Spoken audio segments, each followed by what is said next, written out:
So, Adrian, we've obviously got the Australian Financial Services Royal Commission going on at the moment. We're seeing some pretty dreadful headlines come out of that around inappropriate conduct in the sector over there. You've described the issues in Australia as a cultural problem and said that New Zealand banking culture is better and we don't need a Royal Commission here. Just interested into how and why do you believe New Zealand bank culture is better than Australia's? I guess especially given the same four banking groups effectively dominate the two markets. Yeah, I think it's a very, very fair question, and I'm not here to speak on behalf or be the marketing agent for Australian banks, and so really those comments are one. I mean, it is really terrible news coming out from Australia, and we are definitely concerned, and you have to be concerned. And my comments around it in terms of don't we need a Royal Commission is not that we aren't concerned, it's just that we have many activities always and undergoing to try and make sure that that type of cultural behaviour, which leads to all of the mis-selling or products with people who no longer exist, so on, to the best of our ability, doesn't exist here. Now, when I say we, it's the royal we. The Reserve Bank is only one part of quite a complex set of regulatory authorities that cut across financial markets. So the RBNZ, our shop, we are very, very much firmly in the camp around what we would call Prudential Regulation, the soundness and efficiency of the industry and the institutions.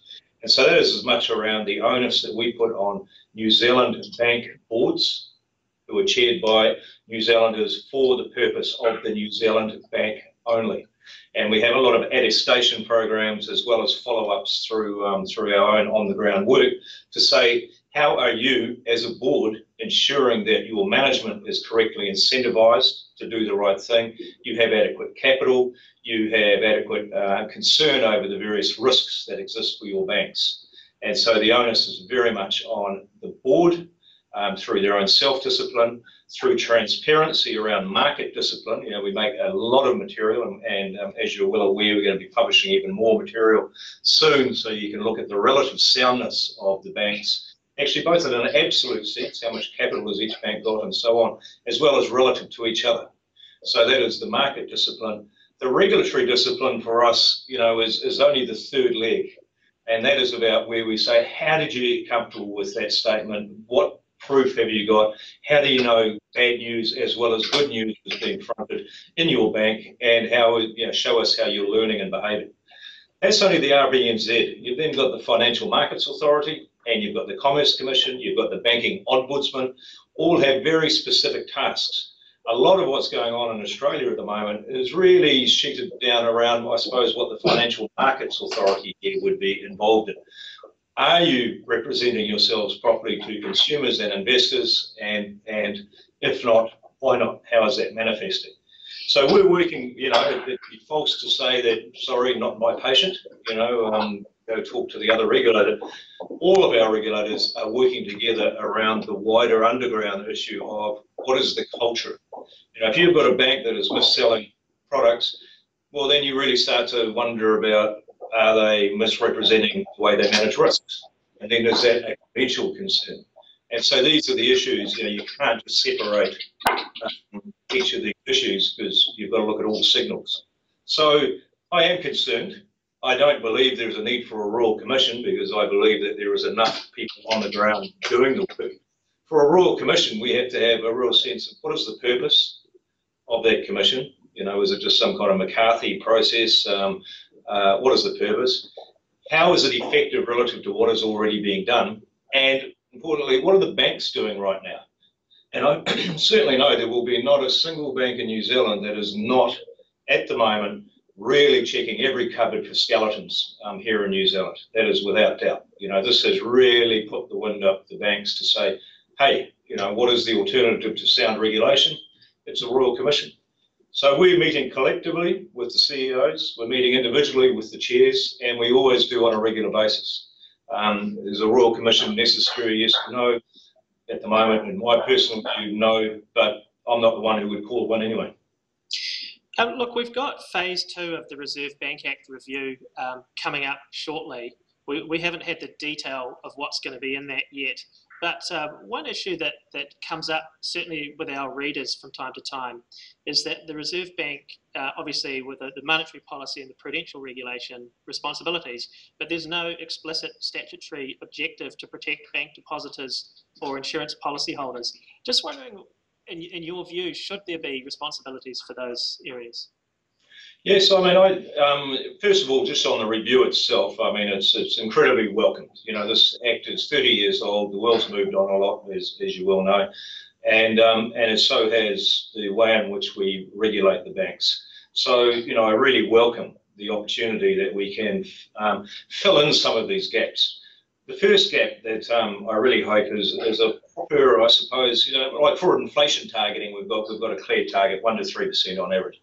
For the Prudential Regulation, how do we articulate that target? In other words, what is the risk appetite for the people of New Zealand, as represented by members of Parliament, for banking regulation? Do you screw it down to one corner where nothing can happen, it's very sound but totally inefficient, or do you have trade-offs? Allowing, you know, firms to come and go and consumers to be aware, etc. So that is going to be a really good, useful articulation that will come out of that on the way through. Part of what you mentioned around deposit protection, deposit insurance, you know, I think that is something that's going to be here in the future. We need to work our way through what it means. I think people have been talking across each other a lot. The bank here has got a policy called open bank resolution. And that is the idea that if a bank that is too large to fail, we have to keep it open, but we have to recapitalise it. So the current owners or investors who have largely done their dough, how do you recapitalise it? And how do you have the door open the next day? As part of that open bank resolution, we've always said there can be a de minimis, you know, around depositors' money that they will have access to. We just need to speak in better English to say, you know, look, you are going to have some cash there. You are going to be able to get your sandwiches, meet your bills, do all of that on the Monday. Because if it didn't happen that way, well, then that one bank failure creates all banks to fail. You know, there's runs everywhere. So, you know, being explicit with the language is really important. New Zealand needs an open bank resolution capability because, you know, foreign taxpayers cannot be relied on in any sense of form to bail out domestic depositors. It just doesn't happen that way in the world. And it certainly doesn't happen over the instant time period needed. So we need to be able to say, this is how we will shut and reopen a bank quickly, and don't worry, there will be some de minimis access to your deposits. That's not quite the same as formal deposit insurance, though, is it? No, there's all little twists and tails in the end, but, you know, de minimis, we can have a discussion through that legislation to say, you know, economically it's the same. Can we call it the same? Can we pre-fund it, or is it part of a failure management? So you know, my point is, I believe it's the same end outcome. The technicalities behind it, you know, are just technicalities. We need to be able to say to the public, if we're shutting the bank down, what do you have access to? What is the guaranteed de minimis or minimum or protection? And then we need to work out, and how is that going to be funded? So those are technical issues. The important thing for the public is bank is shut, bank is reopened, I've got access to my capital, and it doesn't lead to a wider systemic problem. Now, you will have seen, obviously, there's been a bit of talk around the Reserve Bank's prudential regulation responsibilities, some calls that perhaps they should be removed and put with the FMA or a new regulator. We had an article written for us by Jeff Mortlock, who you probably know from your previous time at the RBNZ, and he made the statement in his article that he wrote for us, which I'll read to you. He said, since it first acquired the supervisory role for banks in 1986, the culture of the Reserve Bank from the governor down has been unsupportive of financial regulation. And just wondering whether you'd agree or disagree and how you'd respond to that statement. Yeah, I would disagree. That doesn't mean that we can't do better. I would disagree in the sense that, you know, we've got a very clear team here around who the IMF only very recently, again, reconfirmed you're fit for purpose, you can do better things. What are the better things? It's more about more capacity, more boots on the ground. So the balance for us is that we've got three things to kind of worry about. The first one is we are regulating for New Zealand. So that means there will be specific New Zealand things that are different to Australia or wherever else a bank may come from. We may want more capital because we have higher risks. We want New Zealand-owned directors because we need to think of the bank as a whole. We need open bank resolution. The second one is we have to be cognizant that, you know, our banks largely come from offshore and there is a home regulator there. So rather than repeating everything, we say, what have you already done? What do we need to add specifically and or check for ourselves, rather than just redoing it all again ourselves? So that's the home-host relationship. And so that's sort of, I guess, piggybacking on APRA for the big four banks. For the Australian banks, absolutely, and ASIC and the Reserve Bank of Australia, they've all got different legs, and we've got very strong relationships with them. I guess the possible concern there, though, is that we've obviously got the New Zealand-owned banks, the Kiwi banks, TSBs. We've got 3 Chinese-owned banks and others from around the world. Is there a danger there that there's no consistency if the Australian banks can just, if the RBNZ piggybacks off APRA in New Zealand? Piggyback is the wrong word. I'd be saying it's more of a yin and yang. You know, how else can we strengthen what has already been done, but strengthen it for the specific purpose of New Zealand? So we say, thank you very much. We can see that you're operationally, legally, financially, reputationally, you know, sound or whatever. But congratulations, you're in New Zealand. We have to check and redo ourselves. Now, that consistency, you're absolutely correct. It has to be across all the banks. So to the extent that most of these global regulations, by the way, are international standards, and we will tailor bits and pieces we might need to. So we make sure that we're consistent across all banks and that we are being effective, i.e. we're not just doing the same work again that's already been done, cost effective. In fact, the biggest criticism we get from the banks is, oh, you're too balanced towards soundness and not enough balance towards efficiency. So on the one hand, people like the commentator you mentioned would argue we're not enough boots on the ground. Others argue that we're too interfering. It's about us getting that balance right.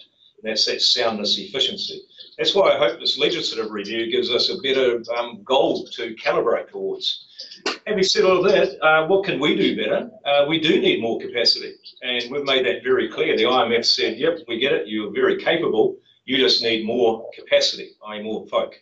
So, you know, the begging letter will go out to our owners, our stakeholders, to say more capacity.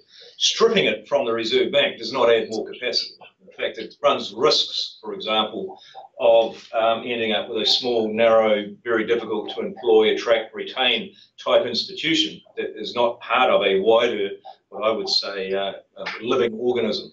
You know, the great benefit of having this within the bank is you've got a career, you've got finance, you've got the economy, you've got monetary policy, financial stability, the prudential policy. You get a far richer set of skills and insights into the role. But we need to be really, really clear with why we're doing things and be deliberate and timely on that. So some of the criticism recently, you know, I wear, they say, show us that's the most effective thing we can do and commit to the timeline.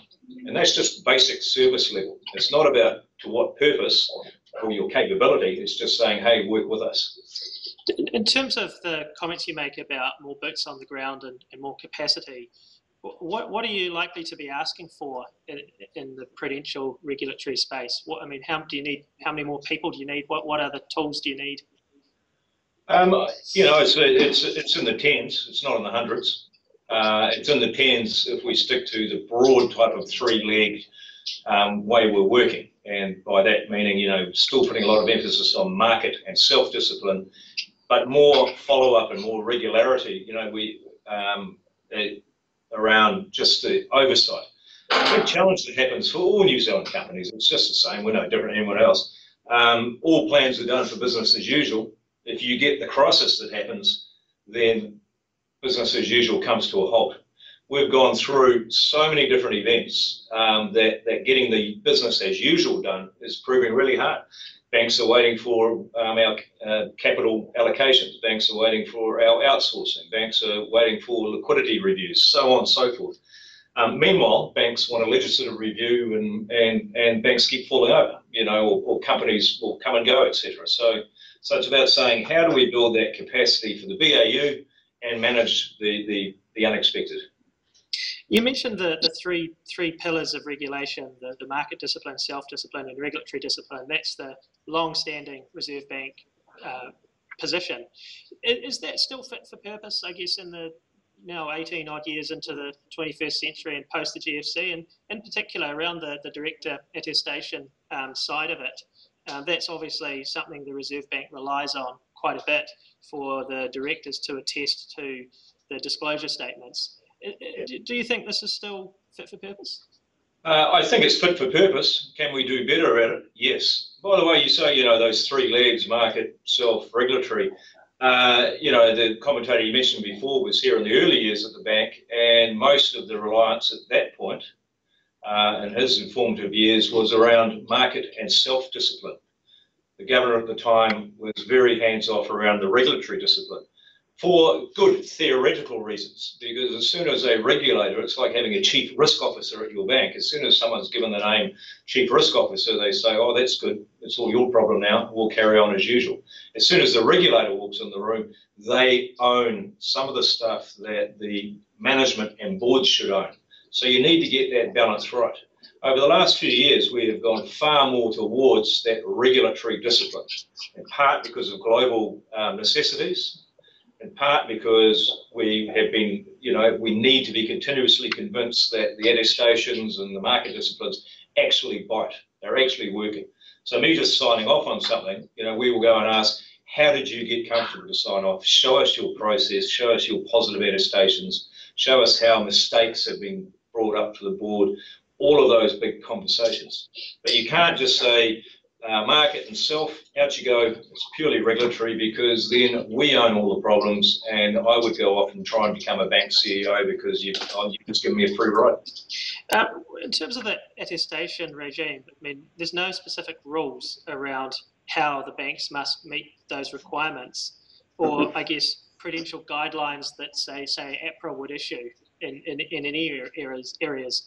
Do you think that RBNZ might go down the line of issuing specific guidance around attestation, but credit risk and other areas as well, ultimately? Yes, and there is actually, there is significant guidance across many of these aspects, by the way, but not formal guidance, though, is it? More guidance in some areas. Okay. Capital requirements, for example. Oh, that, yeah, obviously, yes. Guidance up the razoo. Liquidity, guidance everywhere. So, there's enormous areas of guidance. In fact, people then go, oh, that's too rule-based. So it's getting that balance. But around the attestations, we just went through a big program. I say we, this is just before I arrived. I think 11 of the 15 banks were in here. We went right through their attestation processes. We did working groups together with them as to how they did. And then we've written back to each specific bank around areas that we believe they could strengthen or behave. Where might that lead to? Guidance, exactly as you were saying. Meanwhile, also recall that many of these outfits are getting guidance from their home regulator as well as their host. So, do we need to write new guidance, or do we use the guidance they're already getting and say, how did you achieve that? Having said all of this, by the way, let's just reflect for a second. APRA, they're being held up as some global best practice, ASIC, the Australian, sides, the RBA, all of these groups. Heavy boots on the ground, yet they're still having this cultural challenge. So it's not the answer, it's part of an answer. And if you get it wrong, it can be part of the problem, because people don't own the risk. Now, we do know that phase 2 of the RBNZ Act review is going to include a look at the Reserve Bank's macro-prudential toolkit. Grant Spencer, just before he handed the reins over to you, said that he would like to see a debt-to-income tool added to the toolkit. Is that something you'd agree with? Yes. I think I want to back the walker up a little bit first, not far, and just make sure when you're incrementally adding tools on, we truly understand the purpose of the tools and the order, which is the appropriate tool to use at particular times.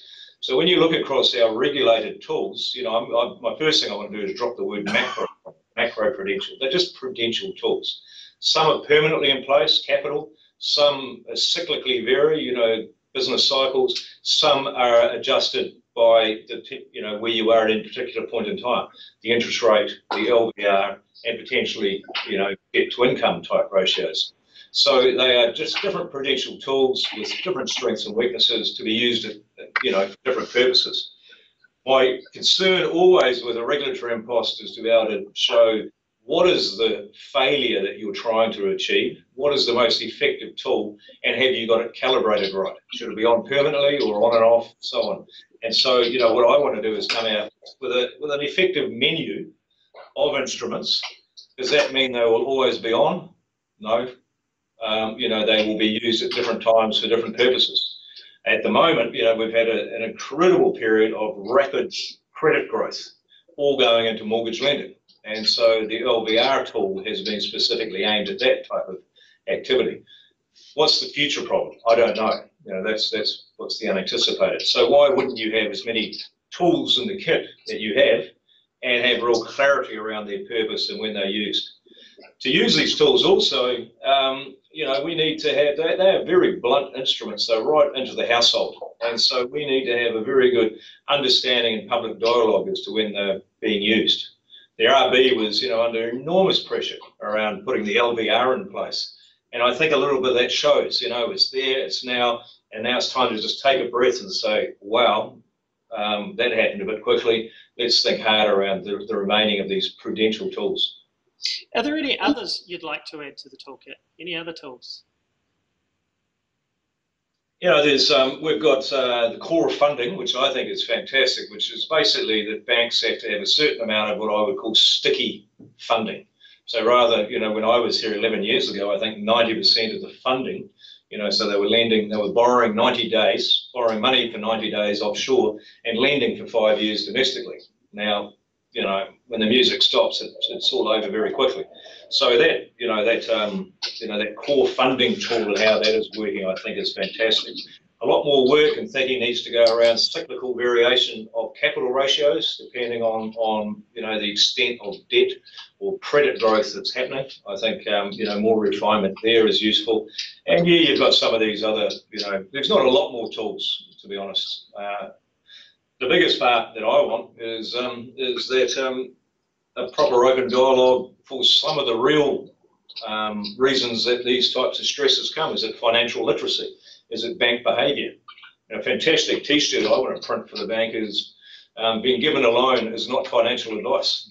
You know, people think that they've been given advice. No, they've just been given a rope to go and use. So, you know, they need to, you know, it's a whole web of things. And then the housing, you know, as I said last week, you know, for the Reserve Bank to own the housing crisis is rich. You know, we don't own that. We're only a bit player and we've done our bit and we will continue to do our bit. Now, changing the topic a bit, cryptocurrencies have been in the news a lot in recent months, obviously with the volatile prices and the growing interest in them. Reserve banks around the world, central banks around the world, seem to be struggling with the issue of whether they should be regulating cryptocurrencies. So just wanting to ask you about that first, whether you think cryptocurrencies should be regulated. And secondly, can you foresee a day when the Reserve Bank of New Zealand perhaps actually issues cryptocurrency? On the latter, you know, a lot of central banks are thinking very hard around, is it useful to have a cryptocurrency? What we all have to remember is that we've largely got one, you know, or why we've got paper. There are so many different ways. We've got such a sophisticated payment and settlement system, especially in this country. It's something we should be very proud of. You know, when you travel offshore, you realise how lucky we are. There are so many different ways of making a payment happen, backwards and forwards. But the denominator of that payment still has to be in a currency or purpose that we believe is a store of value, is a means of exchange, and is very difficult to replicate. So you end up being back at some form of fiat currency. The fact that it was done electronically or with a piece of paper or an IOU is kind of very secondary order. So, you know, there will be electronic types of messages to say you've paid. You know, we're all running past, Richie McCaw is showing us how to swipe his card and so on. That's already here. The cryptocurrency world itself is not a, you know, they put the word currency there, but, you know, are they easily replicated? Well, they seem to be, because there are many types of forms turning up. Are they a true means of exchange? Well, no. I mean, you try and go buy a loaf of bread or fill your car up, you know, so people get these things confused. So you're always going to need a common denominator that we agree is a fair measure of store of value. We call that here the New Zealand dollar. Whether it comes in the form of an electronic byte or a piece of paper, indifferent. So no need to regulate them at this point? I haven't thought about that. What I would say is consumers beware. You know, if it's rising and you don't understand why, and you don't know how to get out or how to realise it into something that you can sleep with, eat or consume, then, you know, what are you doing? Well, thanks for that, Adrian.